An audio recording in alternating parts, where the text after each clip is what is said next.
Hello everybody all over the world and welcome. Let's do that again. Hello everybody all over the world. Welcome to the Darwin Danger Shield episode. It's this weapon that you can see that this guy has on the foot. Hold on a second. I fixed it. Perfect. Something with the lighting that my webcam at 60 frames per second doesn't like for some reason. Anyway, welcome. We're gonna look at the Darwin Danger Shield, and first of all, I'm just gonna look at my cheat sheet, which I usually showed you guys before, but here we have it. Don't worry about the name, it's just some Korean garbage, but basically right now it does 50% damage resistance to watch fire and immune to the effects of afterburn. So basically what this means, if we just activate this Pyro here, we go into the flames, we don't burn, which is pretty nice. So here we have two snipers. They're inside of each other, one with the Darwin Danger Shield and one without it. So first, let's go and just do a bit of a quick demonstration of how much 50% actually is. I always wanted to try that. I hope I just said I have a job. God, Pauling, shut up. Hasn't been a contract for a year. Anyway, that's that. And if you look at this for comparison, takes a lot more. And also because there is no like afterburn. Let's see, there we go. So now we have the bots mirroring me. So if I use like this, it only goes for a few ticks. So it means like if you are a Pyro that's doing a bit of a squirt shots on snipers, like this, you can see that you won't get the crits. Similar with the flare gun as well. If you go here, you won't be able to get those juicy crits as if you did this. However, if you hold down the mouse button and switch weapons, you will sometimes be able to land the crit. I was able to do it before, but not now. But basically, you can do that, but you will do a lot less damage. Anyway, here to give another example of how much damage we're actually talking about. If I switch to my sniper, now I currently have the shield equipped. Here we go. And then if we have the Pyro just start attacking, you can see that I can actually run up and die. So that didn't really go quite to the plan, did it? Because we're supposed to have the resistance, right? So let's try that again. So let's just run through. We also have the Shahan that does more damage. So we like.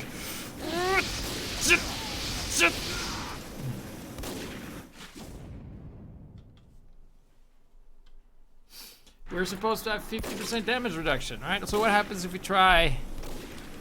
Let's see if we try without the Darwin Danger Shield. Oops. At full health. Well, let's just see what happens here if we try to use this combination with the Girardi.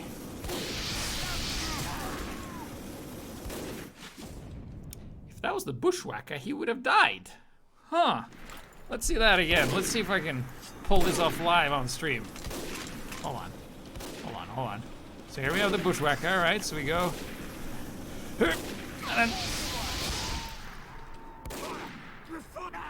the Darwin Danger Shield sucks. Okay? It's fucking garbage. So, and also, some people are like, oops, these snipers keep shooting. They're like, oh, but you don't flinch after the afterburn. Well, that's true. So see, now we have the Darwin Danger Shield. So if I go inside here, it flinches. If I go out, it doesn't. I can like shoot him in the head. But any sniper that has played sniper for a while knows that, whoops, you can do this, no problem, even when people are moving. It's absolutely easy operation.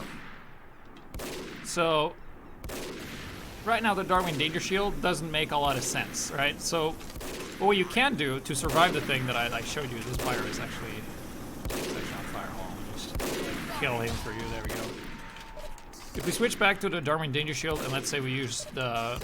There's actually no difference in using this in the amount of swings you use to kill unhealed targets, pretty much. So here we have him, so let's just get our... God damn it, snipers. Get our health back. What you need to do if you want to melee this Pyro at a fair fight, you need to do this. Then you can kill him, barely.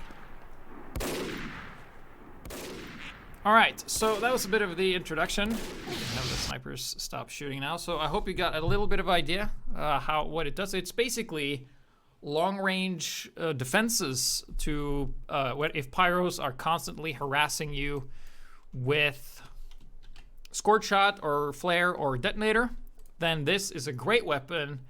And if you're having problems with Pyro as a sniper, you could just switch to Heavy instead of the Darwin Danger Shield and win that way, which I recommend. So let's go into the first game. It's been a bit of a long introduction, but I just wanted to showcase a lot of stuff to you guys so you guys know what we're dealing with here in case you've never used this weapon and never will use this weapon, because it's kind of... Like, you can just play better and negate this completely. It's kind of like almost the Razor. So here we have a little cut because I managed to hit the wrong button, but that's okay. We're just going to go right back. You on the stream didn't manage this. But here's the thing. And we have Nygma, so we're going to go through here. And here's the turrets that shoot fire.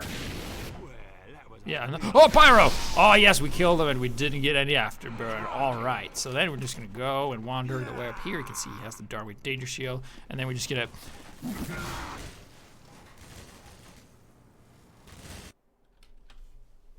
Whatever that was. Good, perfect, great. So let's go in and look at a lot of demos. So there was a couple of people who thought this weapon was like, it's good, it's situational. And to them I say you're wrong, because just playing better negates it completely. And then when you negate it, you will have an SMG and whatnot. So basically, if I look at my spreadsheet here, so basically it's good at surviving flare spam, and there's no afterburn, so you don't flinch. However, any sniper can shoot just as fine when they're flinching, with practice given. The downside is that friendly Pyros can't use you as a health dispenser if you keep getting harassed by enemy Pyros. Didn't think about that, did you? And then, of course, one of the major downsides is that it's not Girardi or the SMG. That's like the biggest two downsides. And the last thing is that it's only good against Pyros. It doesn't affect anything else. So here we have Bootycakes, and it's been quite a long life. So we'll go into a bit of an exchange he has with the Pyro. I'm going to see exactly how this plays out. So here he is on Brazil. He's been doing snipes. He's actually been playing an entire round already where I don't think he even died, and he didn't even meet a Pyro. So we just fast forwarded a lot here. There's, you can tell that there's a lot of stuff going on here. Body shots the scouts. The scout's gonna die. Did 4 kills here. Bootycakes just hanging out in the back, getting a snipe on that sniper. Oh, a Pyro! Oh, engagement! Run out of the range of the. Oh no! Oh, we're on fire! We're on fire! If we would have taken double the amount of damage, we would probably have used Girardi and extinguished ourselves, and we would have been fine. And if we had the SMG, the Pyro would probably have died faster, and we would have been fine. And that's pretty much the conclusion of this episode, is that SMG, kill the Pyro faster, you're fine. Girardi, extinguish yourself, and you're fine. But we see Bootycakes is not done. Here comes the Pyro once again. And then the Pyro just dies. Alright, he just dies because he's using the jetpack, and the jetpack isn't that good either. So a lot of no-scope body shots. You do what you must to kill him. Here comes the scout. And imagine if you'd had like Girardi or SMG at that point, but Bootycakes with the power of body shots and people are mad, then this is absolutely what we can do, and it's great. So he's just hanging around here. You can see that there's not a whole lot happening, but there's a scout pressuring him. That then kind of just forgets that he exists and then just decides to go for the point instead, which is fine. And then he dies. So in that demo, and throughout most of the demos, we hardly ever saw any difference in your survivability, because we're talking about effective health there. And effective health means if you would have other weapons, you would have killed the Pyro faster, thereby the Pyro not being able to do the 50% extra damage that you then had to do the damage reduction for. You follow this one? Are you following? I hope you're following. I'm following. Unfollowing on Twitter. No, just kidding. Follow on Twitter. Watch the memes. Join the Discord. Join the Steam group. All right, so this is going to be none other than our friend Commander Snowcat, which we haven't seen in a while, so I'm just going to fast forward here. He's up in a 10 kill streak, by the way, as you can see here, which is pretty impressive. And he's here on Mountain Lab, and he hasn't really been in contact with Pyro until now, so he's already on fire, and then he would be, and then he misses the shot, so it didn't count. Now the afterburn would have worn off, and there's also a medic there that would have healed him pretty much, so no difference there. He misses the heavy, so even if he had afterburn, it still doesn't matter. He missed, and then he hits this Pyro. Oh, and then he picks up the health pack right away before he shoots. So the negated afterburn, even if he would have had the afterburn, would have been negated, and he would have been back to full health. It wouldn't have mattered. But what if he gets hit a second time? Well, if he gets hit by a sniper, he's gonna fucking die. So far, the two demos that we've seen, it has made no difference. In fact, you're actually been at a disadvantage for the most part. But because this is what I said, Commander Snowcat, he positioned himself close to a medic, close to health packs. It negates the shit, all right? The shit with his weapon. So this is Amadeus, and here he is with his loadout. Crocodile Hunter, Dundee, ready to bring the pain, you see. And we're just waiting for the gates to open. Just gonna fast forward super quickly here as we post for photos and selfies and stuff with our friends. The gates have opened. That's a spy, and of course he uses the shiv, which is a good alternative when you don't have any secondary weapons that are active, and then he kills the medic. Would probably have gotten the kill anyway, even if he was doing the afterburn, because the medic wasn't moving. And what we saw in my demonstration, shooting things that aren't moving is really easy even when you're flinching. Because the flinching happens at a pretty much even interval, so it's always the same. Shoots a skeleton in the face, and the face is part of the body, and that's why it's a body shot, obviously. This is the shot. The sniper there, and then he gets stabbed because it wasn't the Razorback, bitches! Oh, did he even thought about that? Ugh. So yeah, that was another example of Amadeus would have gotten the kill even if he was on fire. Right? Cool. This is another one of Amadeus. Here on Upward. Last map was Barn Blitz, of course. And he runs into a Pyro. It's a... Oh, and he survives. Okay, he would have died there. For sure. Okay, and the Pyro would have survived, most likely. So this is the first case we have seen of anyone surviving an encounter thanks to the Darwin danger shield, all right? So then he runs back and he gets the health, and now he has to make this worth. Like, what was sparing your life worth? All right, so let's see and let's see what he does. So he goes and he eats a couple of rockets, and then he eats another rocket, tries to escape, and then he fucking dies! Anyway, not only did he not do anything, he had a super delayed fight. So, all things considered, he was actually worse off than if he would have died. Alright, so let's see here. So here comes the Pyro, let's see. Okay, this is where he died. Let's say that. So he would have died there. So 538, right? So that would mean at probably 28, he would have respawned. Let's say there's a boom. Okay, here he would have been down in that hallway, right? And then he would be running out of spawn. And then up here, he would be, oh, he doesn't do anything. And here, he would be probably close around here. All right, if he would have died to that Pyro. And then he dies here. And now he's 20 seconds late instead of 10. You see? Sometimes dying is very important in the game. That's why I die a lot in TF2, because TF2 works with these respawn waves. And it really works in your favor if you have like natural deaths, but if like you have like these extended deaths where you survive and you spend a lot of time doing nothing, you are actually worse off. And speaking of worse off, let's play a perfect map. Well, not CTF Scribbler map. We're playing the Pro 5 CP version. Cool. So, here he is running forward, and this is rare, by the way, and he's gonna show us the power of using the Darwin Danger Shield here. And I think this is actually one of the ones where he's actually better off using this. So there's a Pyro that shoots him, but he's not on fire, so he does like 15 damage. Kills the Pyro! Huntsman, Hunter Ace, Master Ace, and then he melees the Pyro and kills him! And then, since this is well, and you don't have to worry about afterburn damage, there's like this giant pool. So the map negates the Darwin Danger Shield in this situation. He would have died though, for sure. So let's say he would have died like 2 seconds ago, right? So that means he has to spend a lot of time running around in the base while the clock is ticking. He would have respawned and gets another one. And I think he would just have been slightly late if he would have died right away, and then he goes and dies later. Didn't really do much, but he was using the Huntsman and he was playing well. That's not really the loadout or the place where anyone goes to improve themselves. They just go to shut their brain offs and die awfully to a lot of stuff.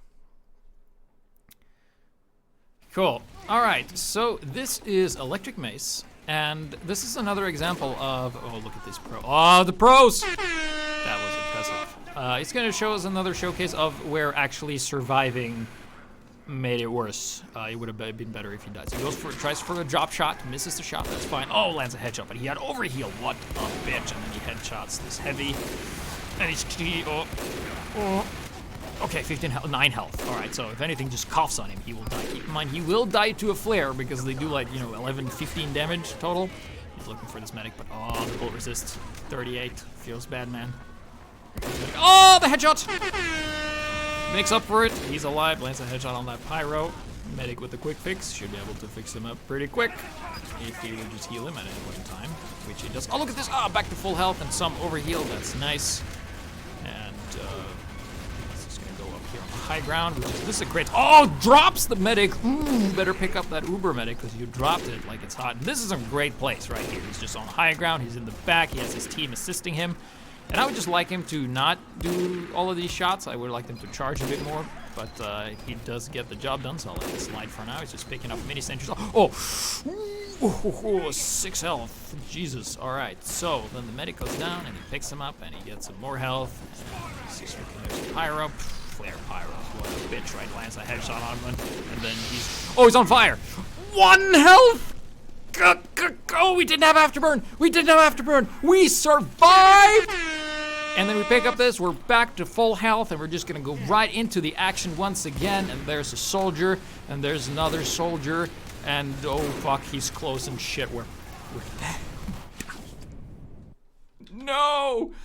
We had everything going for us. So even though you survive, and then you go back into the fray, usually the war is lost and you would lose anyway. It would be like if you came to like a losing battle in the old wars, and then you kind of are taking out of the battle, and then you're put right into the battle as the battle's losing. Think about that for a second. But anyway, this is gonna be Nygma, the guy who trolls us, but he's actually playing a proper loadout here. And we're gonna see that he actually survives this encounter. So you see like, vaccinator, Pyro! You don't have resistance to melee, do you? There's 1 melee, and 2 melee, and I can burn you all day. Keep in mind that you will actually take a lot less damage because the Pyro won't have perfect aim on you like he did in the examples. And there we go, surviving with 4 HP. Pretty good, and we're just gonna go down here and, okay.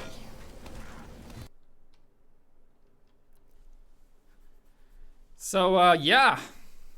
Great work there, Nygma. You really showed us off when you finally did something that was amazing to the power of teamwork. With another sniper that Jaradied the people that you then smacked.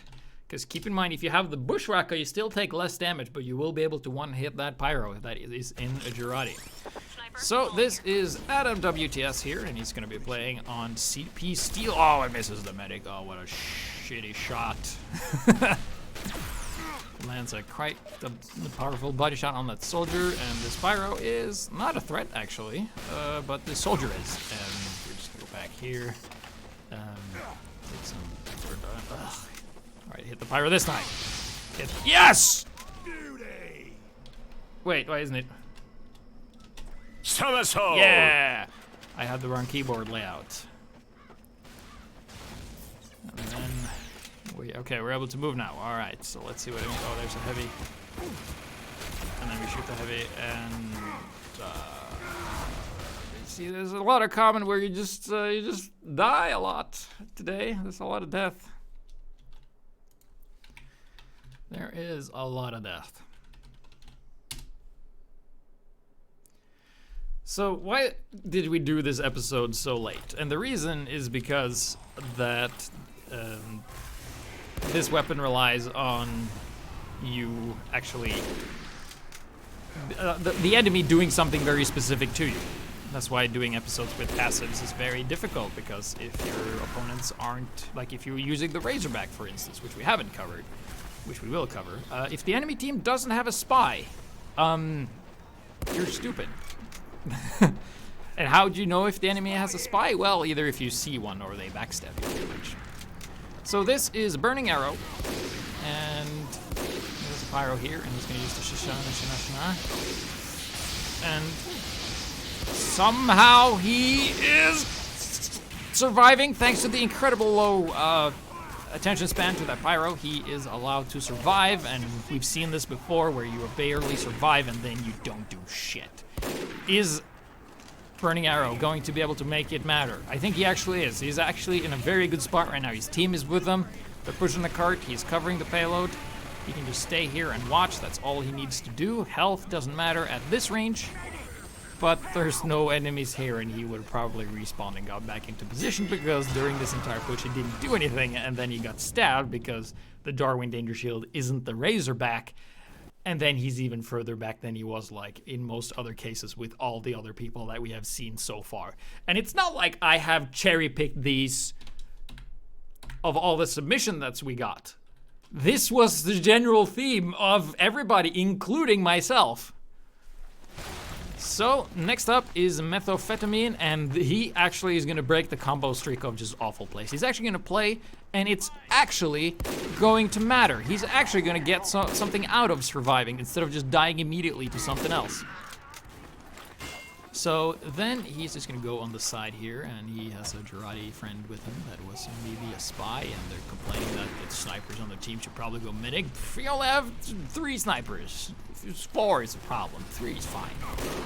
Shoots his Pyro, and this guy gets killed by a lolly lover. Oh shit, a Pyro! And he's dodging. Oh, nice work of the no-scope body shot there, and he actually survives, and there's a sniper! There is a sniper, and now we have to... Oh, he gets a kill! Oh, he's made up for it. Another Pyro. The Pyro's in Girardi. Oh, and the random crit! And Girardi didn't even matter, but we've gotten 2 kills, and we have made up... Oh, there's a mini sentry there. You just take that out. The engineer feels stupid now that you killed his little baby. And what is he going to pick off now? He's watching the point. He's just waiting for his team to attack at any point in time. And holy fuck, who do you shoot at this point in time? And the correct answer is the medic. You just charge for the medic, just full body shot. No, you rushed too early. You should have been patient. Your impatience cost you the living of that medic that you could have killed, and gets another kill on the scout and gets another kill on the Pyro. And now he's going for the demo man, which was the hardest kill. But Methamphetamine goes down with the ship, having killed most of the enemy ships and gotten so many lucky melee crits. But it's a feature in the game, so you can play that to your advantage. So I think that, like, out of all the plays that we've seen today, this was the one where actually he was able to do something while surviving. And if he died, he would not have been able to do that, and he wouldn't have been able to go on such a crazy killing spree based on luck with the random crits. So this is a Burning Arrow once again, and let's see that he survives, and then we see if that actually matters. So let's see what he decides to do here. He sees that his team is pushing the cart, so he's just moving forward, which is all I can ask of him right now. So he goes in and yeah, goes for a little support push. And then sees a soldier, lands a headshot on him, Heavy King Thick. That's a great heavy name. Kills him.